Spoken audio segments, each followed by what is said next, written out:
Hello friends, welcome back to my channel. இன்றைக்கி நம்ம சேனலில் ரொம்பவே ஈஸியாக செய்யக்கூடிய சிக்கன் 65 ரெசிபி சிக்கன் தண்ணி குழம்பு தான் பார்க்க போகிறோம். வீடியோவை கடைசி வரைக்கும் ஸ்கிப் பண்ணாமல் பாருங்கள். என்னோடய சேனலை சப்ஸ்கிரைப் பண்ணாதவங்க சப்ஸ்கிரைப் பண்ணிங்க. 1/2 kg அளவுக்கு சிக்கன் எடுத்துருக்கிறேன். இதில் 1 ஸ்பூன் அளவுக்கு ஜிஞ்சர் கார்லிக் பேஸ்ட் ஆட் பண்ணிக்கலாம். ஜிஞ்சர் கார்லிக் பேஸ்ட்டு தாளிக்கும் போதும் நம்ம சேர்க்கணும், அதனால் கொஞ்சமாக மேக்னேட் பண்ணுறதுக்கு ஆட் பண்ணிக்கிங்க.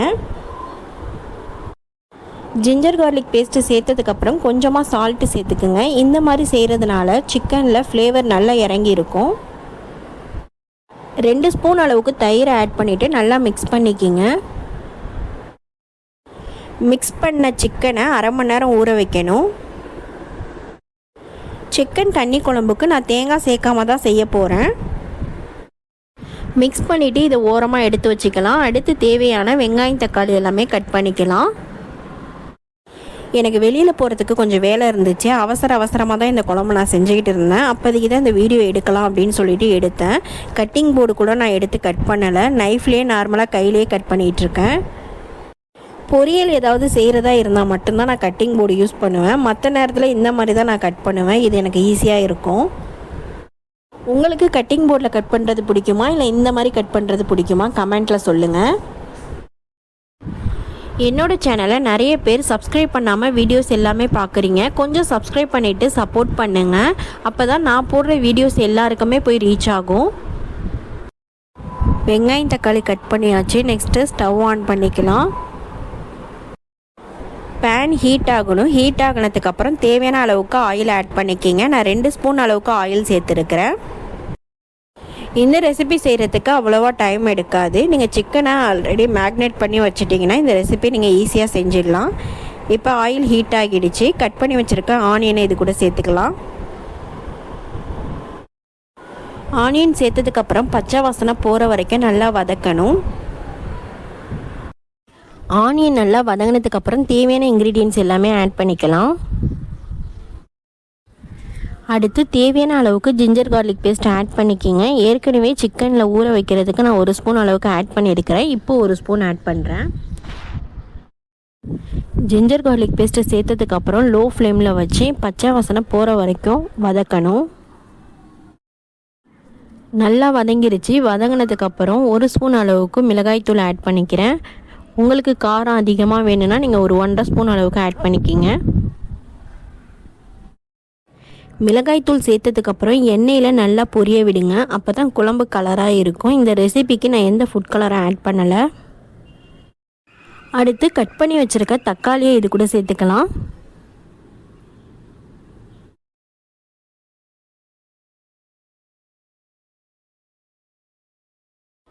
தக்காளி நல்லா வதங்கணும். வதங்கினதுக்கப்புறம் தேவையான அளவுக்கு மசாலாலாம் ஆட் பண்ணிக்கலாம்.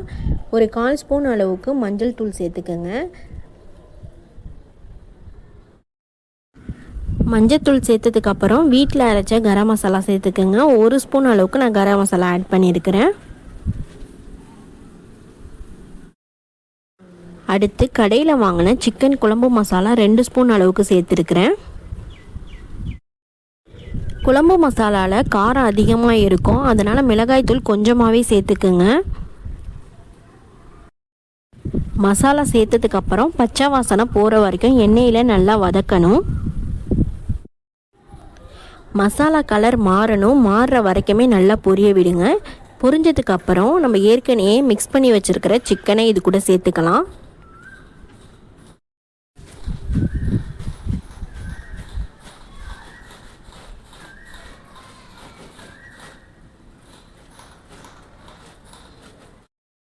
சிக்கன் சேர்த்ததுக்கப்புறம் 1 ஸ்பூன் அளவுக்கு மிளகு ஜீரகத்தூள் சேர்த்துக்கோங்க. அடுத்து 1 ஸ்பூன் அளவு மல்லித்தூள் சேர்த்துக்குங்க. அடுத்து சிக்கன் வேகிறதுக்கு தேவையான அளவுக்கு தண்ணி சேர்த்துக்கலாம். நான் ஏற்கனவே மசாலா ஊற வச்ச எண்ணத்திலேயே 1.5 கப் அளவுக்கு தண்ணி எடுத்துருக்கிறேன். 3 பேர் சாப்பிடக்கூடிய அளவுக்கு தான் நான் இன்றைக்கி செஞ்சுருக்கிறேன். உங்களுக்கு கூடுதலாக தேவைப்பட்டுச்சுன்னா இன்க்ரீடியன்ட்ஸ் எல்லாமே கூடுதலாக ஆட் பண்ணிக்கிங்க. மசாலா எந்த அளவு சேர்க்குறோமோ அதுக்கு தகுந்த மாதிரி தான் தண்ணி ஆட் பண்ணணும். தண்ணி சேர்த்ததுக்கப்புறம் உப்பு காரம் செக் பண்ணிவிட்டு தேவைப்பட்டால் ஆட் பண்ணிக்கிங்க. எனக்கு உப்பு கம்மியாக தெரிஞ்சிச்சு, அதனால் நான் ஒரு 1/4 ஸ்பூன் அளவுக்கு மறுபடியும் உப்பு சேர்த்துருக்குறேன். எல்லாமே சேர்த்ததுக்கப்புறம் லைட்டாக ஒரு கொதி வரணும். கொதி வந்ததுக்கப்புறம் மூடி போட்டு ஒரு 10 நிமிஷம் சிம்மில் கொதிக்க விடுங்க. குழம்பு கொதிக்கிற வரைக்கும் 65க்கு தேவையானதை ரெடி பண்ணிக்கலாம். 65 செய்கிறதுக்கு 1 ஸ்பூன் அளவுக்கு ஜிஞ்சர் கார்லிக் பேஸ்ட் ஆட் பண்ணியிருக்கிறேன். சிக்கன் 65 காரமாக இருந்தால் தான் நல்லாயிருக்கும், அதனால் நான் பாக்கெட் மிளகாய் தூள் தான் சேர்த்துருக்கிறேன். 2 ஸ்பூன் அளவுக்கு ஆட் பண்ணிக்கோங்க. வீட்டு மிளகாய் தூள் சேர்க்குறதா இருந்தால் காரம் எந்த அளவுக்கு வேணுமோ அதுக்கு தகுந்த மாதிரி நீங்கள் ஆட் பண்ணிக்கோங்க.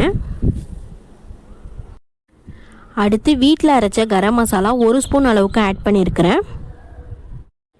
மிளகு ஜீரகத்தூள் 1/4 ஸ்பூன் அளவுக்கு சேர்த்துக்குங்க. அடுத்து தேவையான அளவு சால்ட் ஆட் பண்ணிக்கிங்க. மசாலா எல்லாமே ஆட் பண்ணதுக்கப்புறம் கடைசியாக கார்ன்ஃப்ளவர் மாவு 2 ஸ்பூன் அளவுக்கு சேர்த்துக்குங்க. கார்ன்ஃப்ளவர் மாவு சேர்க்கறதுனால சிக்கன் ஃப்ரை பண்ணும்போது மசாலா பிரியாமல் வரும். கலருக்காக கொஞ்சமாக காஷ்மீரி மிளகாய் தூள் சேர்த்துருக்கிறேன். உங்களுக்கு வேணும்னா நீங்கள் ஃபுட் கலர் கூட ஆட் பண்ணிக்கலாம். மிக்ஸ் பண்ணதுக்கப்புறம் ஒரு 1/2 மணி நேரம் வரைக்கும் ஊற வச்சுக்கிங்க. அதுக்கப்புறம் எடுத்து ஃப்ரை பண்ணுங்கள், டேஸ்ட்டு நல்லாயிருக்கும். ஃப்ரை பண்ணும்போது என்னால் வீடியோ எடுக்க முடியல, நான் வெளியே கிளம்பிட்டு இருந்தேன், அதனால் நான் அவசரமாக ஃப்ரை பண்ணிவிட்டேன். நெக்ஸ்ட் டைம் வீடியோ எடுத்து போடுறேன். 10 மினிட்ஸுக்கு அப்புறம் சிக்கன் தண்ணி குழம்பு எப்படி இருக்குன்னு பார்க்கலாம். நல்லா சூப்பராக கொதித்து எண்ணெயெல்லாம் மேலே தெரிஞ்சு வந்திருக்கு பாருங்கள். இந்த மாதிரி தான் இருக்கணும்.